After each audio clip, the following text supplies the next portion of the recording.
السلام عليكم ورحمة الله وبركاته. بسم الله الرحمن الرحيم. الحمد لله رب العالمين. اللهم صل على سيدنا محمد وعلى آله وصحبه أجمعين وبعد. الله سبحانه وتعالى നമുക്കും നമ്മിൽ നിന്ന് മൺമറഞ്ഞ മുഴുവൻ വിശ്വാസികൾക്കും അവന്റെ മഗ്ഫിറത്തും റഹ്മത്തും നൽകി അനുഗ്രഹിക്കട്ടെ. ധാരാളം ആളുകൾ ഈ മാസങ്ങളിലായി നമ്മളിൽ നിന്ന് ഹജ്ജിന് ഉംറയ്ക്ക് ഉദ്ദേശിച്ചുകൊണ്ട് യാത്ര പോകുന്നവരുണ്ട്. അള്ളാഹു നമുക്കും അവർക്കുമൊക്കെ നമ്മുടെ ജീവിതത്തിൽ ഹൈറായ സന്തോഷകരമായ നിനക്ക് ഹജ്ജും സിയാറയും ഒക്കെ നിർവഹിക്കാനുള്ള തൗഫീഖ് അല്ലാഹു പ്രദാനം ചെയ്യട്ടെ. വിവിധ ഉദ്ദേശങ്ങളെ കൊണ്ട് ദുആക്ക് വസീയത്ത് ചെയ്തവരുണ്ട്. എല്ലാവരുടെ മുറാദുകളെയും അല്ലാഹു ഹാസിലാക്കി കൊടുക്കട്ടെ. ആമീൻ യാ റബ്ബൽ ആലമീൻ.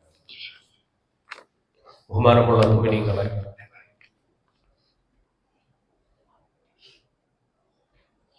നമ്മുടെ ഭൗതിക ജീവിതത്തിൽ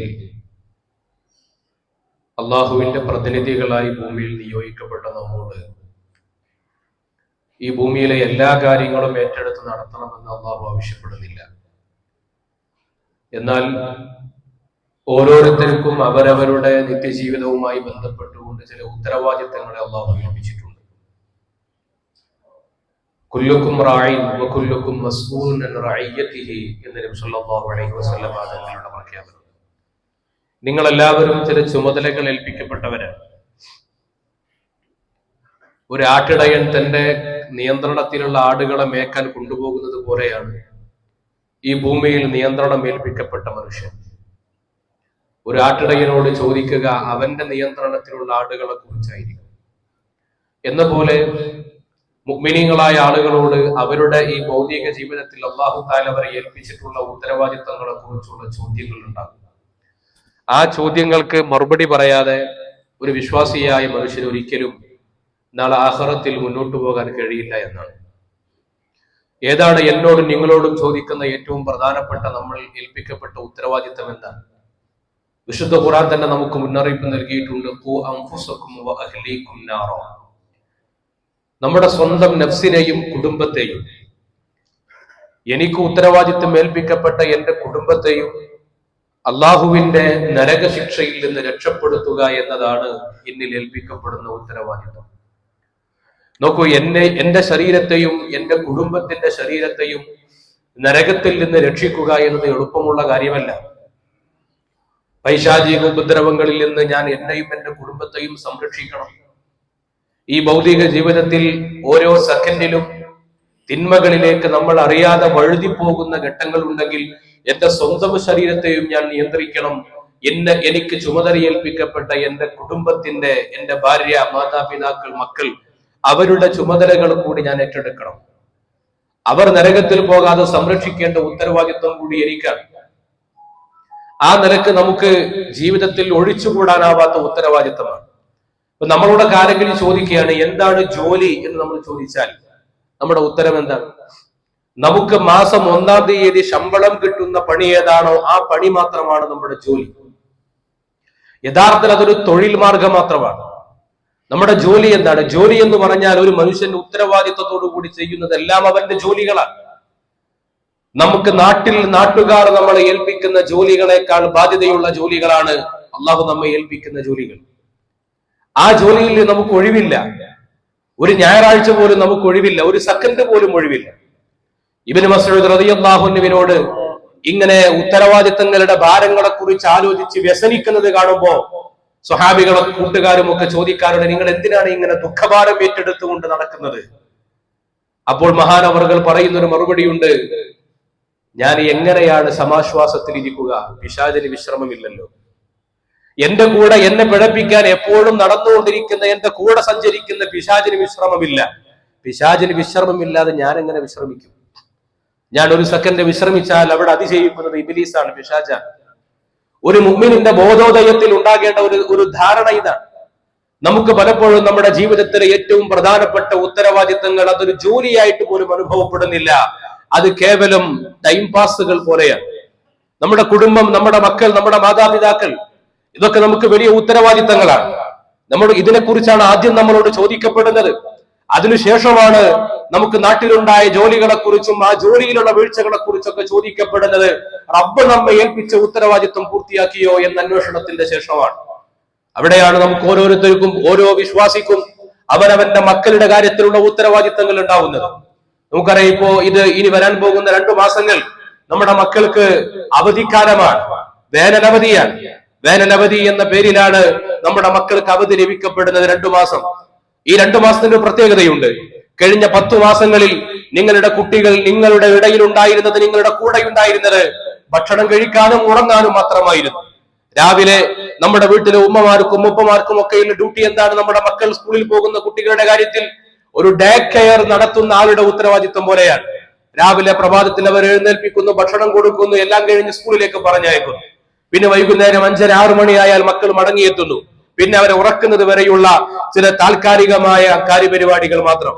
തർബിയത്ത് എവിടെ? കുട്ടികൾക്ക് വേണ്ട പരിചരണങ്ങളും പരിപാലനങ്ങളും കൊടുക്കാൻ നമുക്ക് കഴിയുന്നില്ല. നമ്മുടെ കുട്ടിയുടെ ആലോചനയിൽ, നമ്മുടെ കുട്ടിയുടെ ഭാഷ, അവന്റെ സംസ്കാരം, അവന്റെ ശീലങ്ങൾ, അവന്റെ തോന്നലുകൾക്ക് തീരുമാനിക്കുന്നത് ഉമ്മയോ വാപ്പയോ അല്ല. ഉമ്മാക്കും ബാപ്പാക്കും തീരുമാനിക്കാൻ കഴിയുന്നത് അവൻ ഏത് വസ്ത്രം ഉടുക്കണം, അവൻ ഏത് ഭക്ഷണം കഴിക്കണം, അവൻ എപ്പോൾ എവിടെ ഉറങ്ങണം, ഇത് മാത്രം തീരുമാനിക്കാനേ ഇന്നത്തെ കാലത്ത് കഴിയുന്നുള്ളൂ. നമ്മുടെ മക്കളുടെ ഭാഷ, ആ ഭാഷയിൽ അവർ സംസാരിക്കുന്ന ഓരോ വാക്കുകൾ നിങ്ങൾ പഠിപ്പിച്ചു കൊടുത്തതാണോ? രക്ഷിതാവ് പഠിപ്പിക്കുന്ന വാക്കുകളല്ല കുട്ടികൾ പലപ്പോഴും പഠിച്ചെടുക്കുന്നത്. അവർ അവരുടെ ജീവിതത്തിലെ ഏറ്റവും തിളക്കമുള്ള സമയത്ത് അവർ വിദ്യാലയങ്ങളിലാണ്, അവർ അവരുടെ കൂട്ടുകാരോടുകൂടെയാണ്, അവർ മറ്റനേകം ജോലി തിരക്കുകളിലായിട്ട് അവരുടെ ജീവിതത്തെ, കരിയറിനെ ഇങ്ങനെ നിർമ്മിച്ചുകൊണ്ടിരിക്കുകയാണ്. അങ്ങനെ 10 മാസം നിങ്ങൾക്ക് ഉറങ്ങാനും ഉടുപ്പിക്കാനും ഭക്ഷണം കൊടുപ്പിക്കാനും മാത്രം നിങ്ങളുടെ കയ്യിൽ കിട്ടിയിരുന്ന മക്കൾ ഇതാ ഈ 2 മാസം 24 മണിക്കൂറിൽ നിങ്ങളുടെ കൈവെള്ളയിലാണ്. ഈ 2 മാസമാണ് അടുത്തൊരു 10 കൊല്ലത്തേക്ക്, അടുത്തൊരു 10 മാസത്തേക്ക് നമ്മുടെ കുട്ടികൾ അവരുടെ ജീവിതത്തിൽ അടുത്ത 10 മാസത്തേക്കുള്ള ടേണിംഗ് പോയിന്റുകൾ തീരുമാനിക്കുന്നത് ഈ 2 മാസത്തിലാണ്. ഈ 2 മാസം അവർക്ക് നമ്മൾ എങ്ങനെ വിനിയോഗിക്കുവാൻ അനുവദിക്കുന്നുവോ, നമ്മൾ അവരുടെ കൂടെ എത്ര സമയം ചെലവഴിക്കുന്നുവോ, നമ്മൾ അവർക്ക് വേണ്ടി ആസൂത്രണത്തോടുകൂടി എത്ര സമയങ്ങൾ മാറ്റിവെക്കുന്നുവോ, അതിനനുസരിച്ചായിരിക്കും നമ്മുടെ കുട്ടികളുടെ സ്വഭാവ രൂപീകരണം ഉണ്ടാകുന്നത്. വളരെ വളരെ നിർബന്ധ ബുദ്ധിയോടുകൂടി നമ്മൾ ഇത് കാണണം. ഒരു വിദ്യാലയത്തിൽ, ആ വിദ്യാലയത്തിലെ കുട്ടികളുടെ അക്കാദമിക് പുരോഗതിക്ക് വേണ്ടി അവിടെയുള്ള അധ്യാപകരും മാനേജ്മെന്റും എത്ര കാര്യക്ഷമമായ ആലോചനകൾ നടത്തുന്നുവോ, അതിനേക്കാൾ ഗൗരവത്തോടുകൂടി ഒരു കമ്പനിയിലെ മാനേജറും അഡ്മിനും എത്ര കാര്യഗൗരവത്തോടുകൂടി ആ സ്ഥാപനത്തിന്റെ മുന്നോട്ടുള്ള കാര്യങ്ങളെ കുറിച്ചുള്ള കൂടിയാലോചനകൾ നടത്തുന്നുവോ, അതിനേക്കാൾ ഗൗരവത്തോടുകൂടി നമ്മുടെ മക്കളുടെ ഈ 2 മാസത്തെ ദൈനംദിന ജീവിത ക്രമത്തെക്കുറിച്ചുള്ള ഒരു പരിപാടികൾ, അതിന്റെ ഒരു റൂട്ടീൻ നമ്മൾ തയ്യാറാക്കണം. നമ്മൾ അവരുടെ കൂടെ സഞ്ചരിക്കണം. അവരുടെ ആലോചനകൾ നിയന്ത്രിക്കാൻ, അവരുടെ വായനകൾ നിയന്ത്രിക്കാൻ, അവരുടെ കാഴ്ചകൾ നിയന്ത്രിക്കാൻ. നിയന്ത്രണം എന്നതിനപ്പുറത്ത് അവർക്ക് പുതിയ പുതിയ കാഴ്ചകളുടെ, അനുഭൂതികളുടെ, ആസ്വാദനങ്ങളുടെ അനുവദിക്കപ്പെടുന്ന ലോകങ്ങളെ കാണിച്ചു കൊടുക്കാൻ കഴിയണം. നോക്കൂ, കുട്ടികൾ സുന്നത്തുകൾ പഠിപ്പിക്കപ്പെടേണ്ടത് നിങ്ങളുടെ കൂടെ താമസിക്കുന്ന ഈ കാലങ്ങളിലാണ്. പരിശുദ്ധ ഖുർആൻ മക്കളെ കുറിച്ച് 2 പ്രയോഗങ്ങൾ നടത്തിയിട്ടുണ്ട്. ഓരോ കുഞ്ഞിന്, ഓരോ ദമ്പതിമാർക്കും അവരുടെ കുഞ്ഞ് മാതാവിന്റെ ഭാര്യയുടെ ഉദരത്തിൽ ജനിക്കുന്നു എന്ന് അറിയുന്ന നാൾ മുതൽ ദുആ ചെയ്യണം. റബ്ബനാ ഹബ് ലനാ മിൻ അസ്വാജിനാ വദുർരിയ്യാതിനാ ഖുർറത അഅ്യുൻ. ഞങ്ങൾക്ക് കൺകുളിർമയുള്ള മക്കളെ തരണേ. എപ്പോഴും ദ്വാരക്കണമെന്നാണ്, എപ്പോഴും ദുആ ചെയ്യണം. ഈ കൺകുളിർമയുള്ള മക്കളെ കുറിച്ച് ഖുർആൻ പറഞ്ഞത് എങ്ങനെയാണ്? കൺകുളിർമയുള്ളവരാകും. അവരെ കാണുമ്പോൾ നമുക്ക് എവിടെന്നാണ് സന്തോഷം വരുന്നത് എന്നറിയാത്ത ഒരു കുളിർ നമ്മുടെ ശരീരത്തിൽ അനുഭവപ്പെടും. മക്കളുടെ സന്തോഷങ്ങളെ കാണുമ്പോൾ, അവരിൽ നിന്നുള്ള നമുക്ക് ആസ്വാദനം പകരുന്ന നിമിഷങ്ങളെ കാണുമ്പോൾ. നബി സല്ലല്ലാഹു അലൈഹി വസല്ലമ തങ്ങൾ അവിടുത്തെ ഹദീസിൽ പറഞ്ഞിട്ടുണ്ട്, മരണപ്പെട്ടു പോയാലും അവശേഷിക്കുന്ന സമ്പത്ത് നല്ല സ്വാലിഹീങ്ങളായ മക്കളാണ്. അവർ മാതാപിതാക്കൾക്ക് വേണ്ടി ദുആ ചെയ്യുന്നവരാകുമ്പോൾ.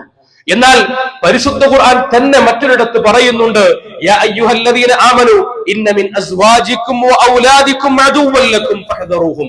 നിങ്ങളുടെ ഭാര്യമാരിൽ നിന്ന്, നിങ്ങളുടെ മക്കളിൽ നിന്ന് നിങ്ങൾക്ക് ശത്രുക്കൾ ഉണ്ടാകും. ഫഹദറുഹും, നിങ്ങൾ അതിനെ സൂക്ഷിക്കണേ. ഏതാണ് ശത്രുത? ദുനിയാവിൽ മക്കൾ മാതാപിതാക്കൾക്കെതിരെ തിരിയുന്നതിനെ കുറിച്ചല്ല, ആഖിറത്തിലെ ശത്രുതയാണ് അത് പ്രധാനമായി. ആഖിറത്തിൽ നമ്മുടെ ശത്രുക്കളായിട്ട് അവർ വരും. തൊട്ടടുത്ത ആയത്തിൽ ഖുർആൻ പറയുന്നുണ്ട്, ഇന്നമാ അംവാലുക്കും വഔലാദുക്കും ഫിത്ന.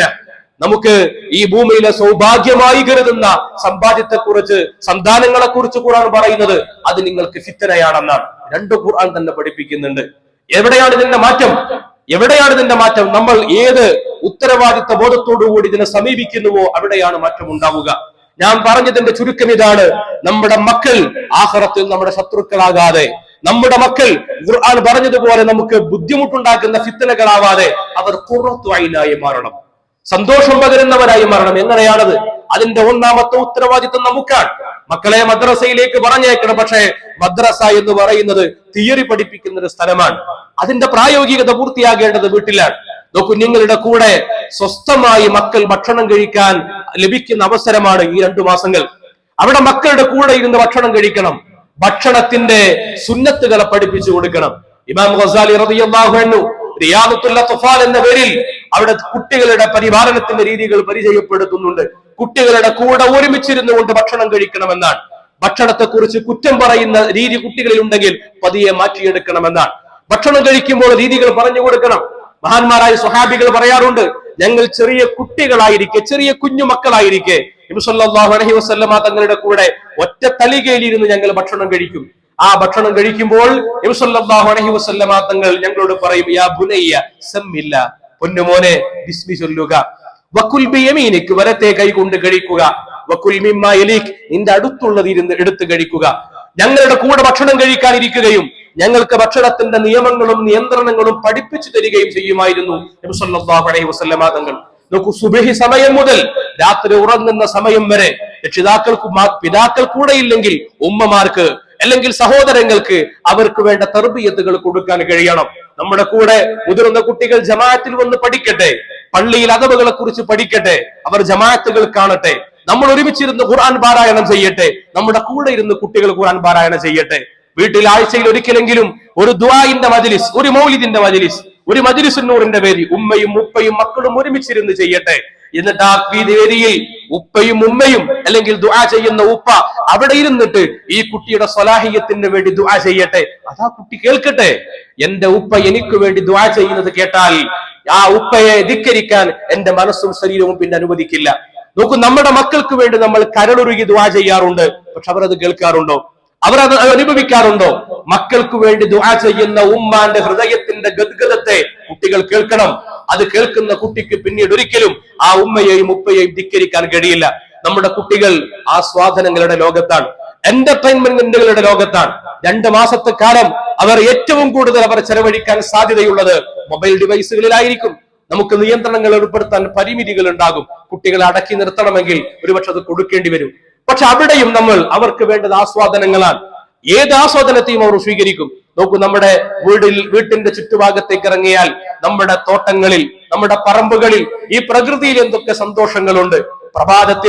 പ്രഭാത സമയത്തെ ഈ പുൽച്ചെടികൾക്കിടയിൽ നിന്ന് കാണുന്ന തുഷാര ഗണങ്ങൾ അനുഭവിക്കാത്ത കുട്ടികളാണ് പുതിയ കാലത്തെ കുട്ടികൾ.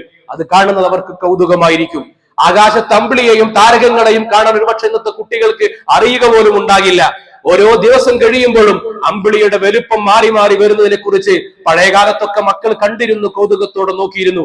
ഇന്ന് കാണാൻ കുട്ടികൾ കണ്ണ് മുകളിലേക്ക് നോക്കുന്നില്ല, താഴോട്ടാണ് നോട്ടം. അതൊക്കെ അങ്ങനെയുള്ള പ്രകൃതിയുടെ സൗന്ദര്യങ്ങളെ, അള്ളാഹു സംവിധാനിച്ച സൗകര്യങ്ങളെ ഇങ്ങനെ കാണിച്ചു കൊടുക്കാൻ കഴിയണം. നമ്മൾ ഇടയ്ക്കിടക്ക് രോഗസന്ദർശനത്തിന്, കുടുംബ സന്ദർശനത്തിനൊക്കെ പോകണം. നമ്മൾ ടൂറിന് പോകുമ്പോൾ, ഷോപ്പിങ്ങിന് പോകുമ്പോൾ മക്കളെ കൊണ്ടുപോകും. പക്ഷെ വല്യമ്മാനെ, അസുഖമായി കിടക്കുന്ന വല്യമ്മാനെ കാണാൻ വേണ്ടി പോകുമ്പോ മക്കളെ കൊണ്ടുപോകില്ല.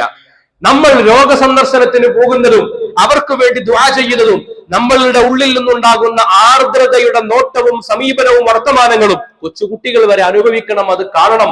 അത് ജീവിതത്തിൽ വലിയ ഫലങ്ങൾ ഉണ്ടാകും. ഇങ്ങനെ നമ്മുടെ മക്കളുടെ അടുത്ത 2 മാസത്തെ ജീവിത ക്രമത്തിന് അവരുടെ കൂടെ സഞ്ചരിച്ചുകൊണ്ടുള്ള ഒരു ക്രമീകരണം തയ്യാറാക്കി അടുത്ത 2 മാസം കഴിയുമ്പോഴേക്ക് അവരിൽ ഉണ്ടാകേണ്ട മാറ്റം ആത്മീയമായ മാറ്റമായിരിക്കണം. അവർ പതിവിൽ നിന്നും വിപരീതമായി ഈ വരുന്ന 2 മാസത്തിനകം ഖുർആൻ കൂടുതൽ ഓതിയവരായിരിക്കണം, ഇൽമു കൂടുതൽ പഠിച്ചവരായിരിക്കണം. ഇന്നലെ ഇവിടെ കഴിഞ്ഞ ദിവസം നമ്മുടെ പള്ളിയിൽ ദർസിന്റെ ഉദ്ഘാടനം നിർവഹിക്കപ്പെടുകയുണ്ടായി. നാട്ടിൽ ദർസിന്റെ ഭാഗമായി കുട്ടികളെ പള്ളിയിലേക്ക് കൊണ്ടുവരണം. ദിവസം 1 മണിക്കൂറെങ്കിലും അവർ പള്ളിയിൽ ചെലവഴിക്കട്ടെ, ഉസ്താദിന്റെ നസീഹത്തുകളെ കേൾക്കട്ടെ, നമ്മുടെ മുതഅല്ലിമീങ്ങളുടെ ജീവിതങ്ങളെ കാണട്ടെ, ഈ പള്ളിയിലെ ഇഅ്തികാഫിന്റെ അനുഭൂതിയെ അവരും ആസ്വദിക്കട്ടെ. അവസരങ്ങൾ ഉണ്ടാക്കി കൊടുക്കണം. അല്ലാഹു തൗഫീഖ് ചെയ്യട്ടെ.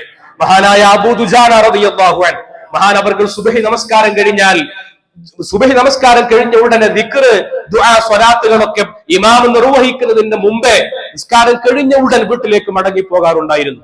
എന്നും സുബഹി നിസ്കാരം കഴിഞ്ഞ ഉടൻ വീട്ടിലേക്ക് പോകും.